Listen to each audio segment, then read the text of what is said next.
নমস্কাৰ বন্ধু বান্ধৱীসকল, মই সকলোকে স্বাগতম জনাইছোঁ মোৰ এই নতুন ভিডিঅ'লৈ। আজি মই লৈ আহিছোঁ সাধাৰণ জ্ঞানৰ ওপৰত বিজ্ঞানৰ কিছুমান কথা। মই প্ৰথমে সকলোকে অসমীয়া নৱবৰ্ষ ও ৰঙালী বিহুৰ শুভেচ্ছা জ্ঞাপন কৰিছোঁ। তাৰ লগতে মই মোৰ সকলো দৰ্শকক অনুৰোধ জনাম যাতে মোৰ ভিডিঅ'টি সকলোৱে সম্পূৰ্ণকৈ চায় আৰু কোনেও যাতে লাইক কমেণ্ট শ্বেয়াৰ কৰিবলৈ পাহৰি নাযায়। তেন্তে আজি পলম নকৰি চাওঁ আহক মই সকলোৰে বাবে যুগুত কৰা মোৰ এই নতুন video'. Basir Creation. Please subscribe my channel and share my video.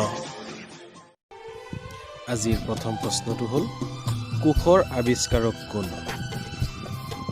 উত্তৰ ৰবাৰ্ট হুক। দ্বিতীয় প্ৰশ্ন, পানী নোখোৱা একমাত্ৰ প্ৰাণীবিধৰ নাম কি? উত্তৰ কোৱালা। পিছৰ প্ৰশ্ন, সবাতোকৈ ওখ জন্তুবিধৰ নাম কি? উত্তৰ জিৰাফ। তাৰ পিছৰ প্ৰশ্ন, আটাইতকৈ ডাঙৰ আৰু আটাইতকৈ সৰু কোষৰ নাম কি কি?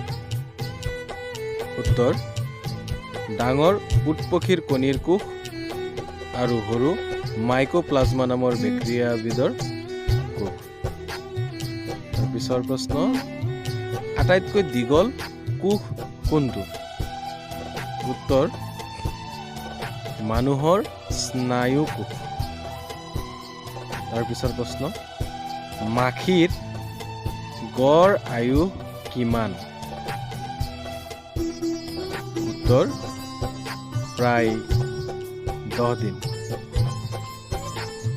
তাৰ পিছৰ প্ৰশ্ন, কোনে প্ৰটোপ্লাজমৰ নামাকৰণ কৰে? উত্তৰ ডুজাৰ দিনে। তাৰ পিছৰ প্ৰশ্ন, জিভাত কি পেশী থাকে? উত্তৰ হৰেশ পেশী। তাৰ পিছৰ প্ৰশ্ন, এটা হৰেশ পেশীত কিমান নিউক্লিয়াছ থাকে? উত্তৰ প্ৰায় 100টা। তাৰ পিছৰ প্ৰশ্ন, পলিথিন ক্ৰোমোজোমৰ আৱিষ্কাৰক কোন? উত্তৰ বল বিয়ানী। বন্ধু বান্ধৱীসকল, আজিৰ ভিডিঅ' ইমানেই। পৰৱৰ্তী আপডেট পাবলৈ মোৰ চেনেলটো এতিয়া ছাবস্ক্ৰাইব কৰক, লাইক কৰক আৰু কমেণ্ট কৰক। মোৰ ভিডিঅ'টি সম্পূৰ্ণ চোৱাৰ বাবে ধন্যবাদ।